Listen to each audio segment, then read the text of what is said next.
Agradeço a Vossa Excelência, doutor Eusébio Ruschel. Concedo a palavra ao Estado de Minas Gerais, que falará por intermédio do doutor Onofre Alves Batista Júnior, advogado-geral daquela unidade federativa.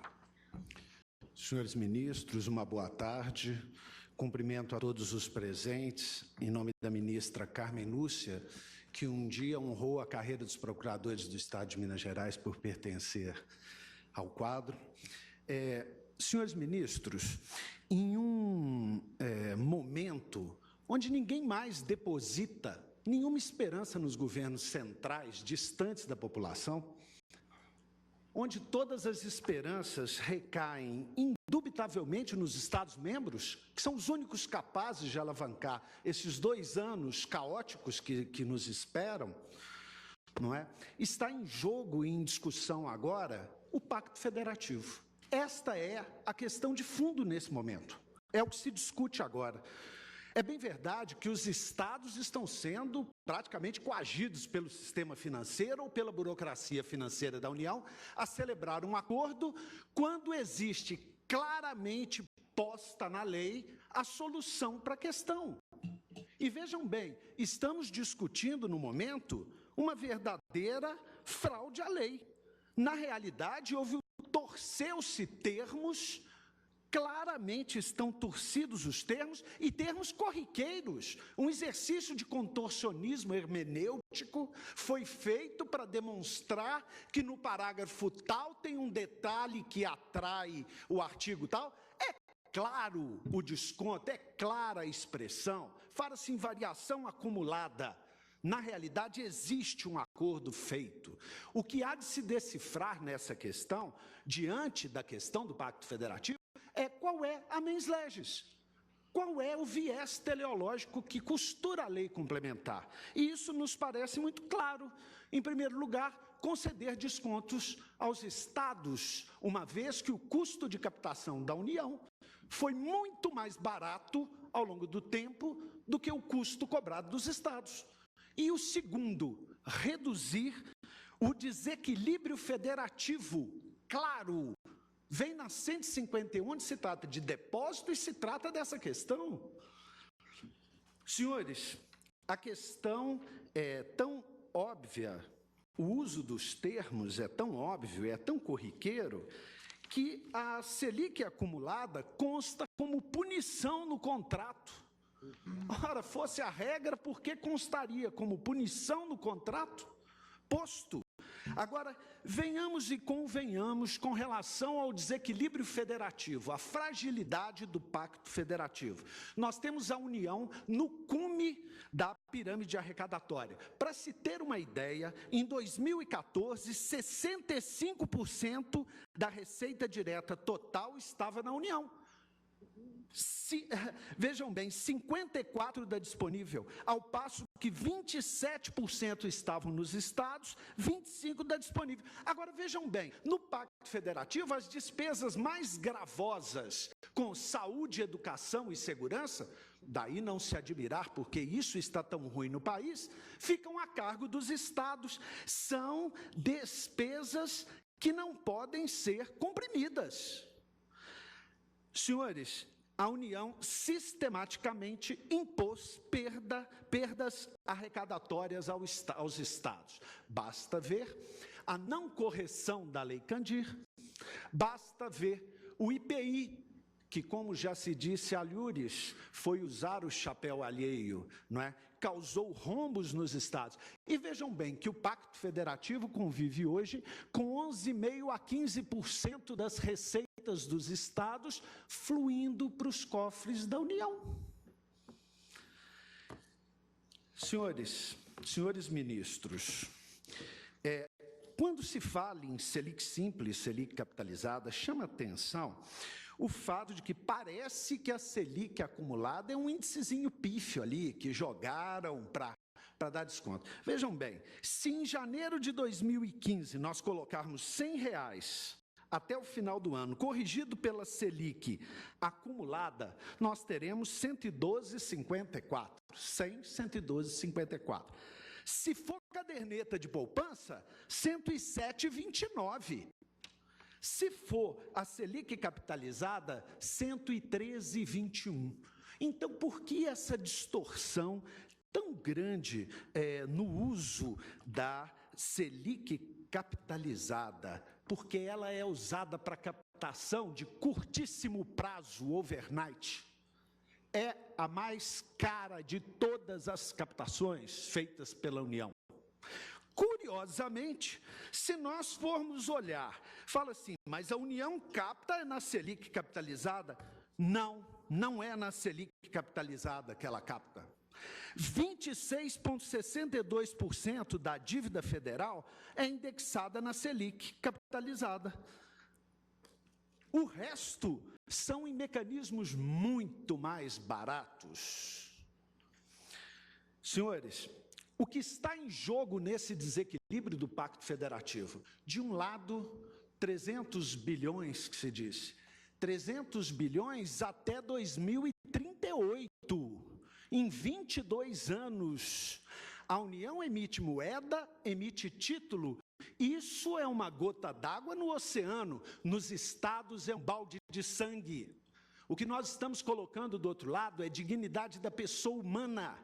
Nós estamos dizendo que vai faltar salário de professora, salário escalonado, gasolina na viatura da PM, presídio superlotado, serviços essenciais à população, que cabem aos estados, e não índices de economistas vaidosos, que de repente vão aparecer muito bem, mas que serão diluídos. E esses valores, 300 bilhões, são ao longo de 22 anos. Senhores, os estados efetivamente estão arruinados. Basta ver o caso do Rio de Janeiro, que também é impetrante, que já não paga pensões, teve dinheiro sequestrado, ou Minas Gerais, que escalona os seus salários. A pergunta que se fala é a seguinte: para o cidadão importa se o serviço é prestado pela União ou pelos estados? Me parece que não.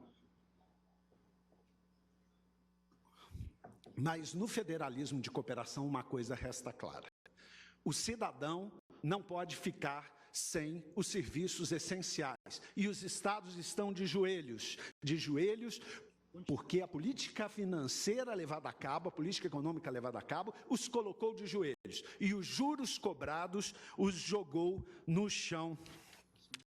Senhores, quando falamos de novo que essa dívida de 300 bilhões pode impactar a União, isso se todos os estados e municípios entrarem, é impressionante como que nós podemos imaginar que uma expectativa de ganho seja contabilizada à custa de juros cobrados dos estados.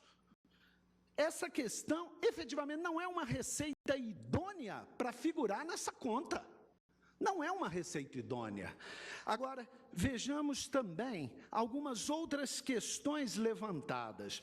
A Tecnoburocracia Federal apontou que a solução é simples e errada. Mas na coação para que se fizesse um acordo, o que se propôs foi alongar prazo, alongar o sofrimento dos estados e aumentar o tempo para pagar juros escorchantes. É essa a questão? Outra questão, se diz que é uma solução desequilibrada. Agora vejam bem, na década de 90, os valores que foram coletados são absolutamente diferentes. Ou seja, deve-se guardar uma proporção aos valores que foram coletados, e não à população de cada estado. Por que a população de cada estado? E também é sabido, os estados que puderam antecipar dinheiro, e fizeram isso também com canecos de sangue, baixavam 1,5% os juros, ou seja, porque alimentavam os cofres da União. Minas, por exemplo, para ver sua dívida reduzida, entregou seus 2 bancos, Cazeng e Ceasa. Deu tudo que tinha para reduzir os juros, por isso que os valores, o desconto pode ficar menor agora, quando visto. Uma outra questão, se alega que está havendo um desequilíbrio. Vejam bem, a lei é para tratar de um desequilíbrio vertical na relação União-Estado e não um desequilíbrio horizontal na realidade, parece que estamos diante de uma estratégia de jogar um Estado contra os outros, ou então de passar uma patrol, destruir os Estados e falar que tapou um buraquinho do outro. Ou seja, será que o dever está sendo jogado de reduzir o desequilíbrio horizontal nos ombros dos Estados? Caberia aos Estados resolver isso, ou estão jogando uns contra os outros? A questão que se coloca é, para o desequilíbrio horizontal, a Constituição traz suas soluções: FPE, repasse voluntário, política regional e setorial de desenvolvimento, não é? E não se trata de jogar, portanto, o desequilíbrio horizontal também nos ombros dos Estados. A lei claramente visa corrigir o desequilíbrio vertical das relações dos Estados com a União. Por isso, está em jogo, indiscutivelmente, o futuro do federalismo. Essa questão, ela é tão interessante, né? Os contribuintes mineiros não aguentam mais pagar juros à União. Não aguentam mais ver sacrificados seus serviços essenciais, não. Se diz que isso atendia 6 estados. Bom, até agora parece que nós já temos 15 que já ingressaram, se já não teve 16, né?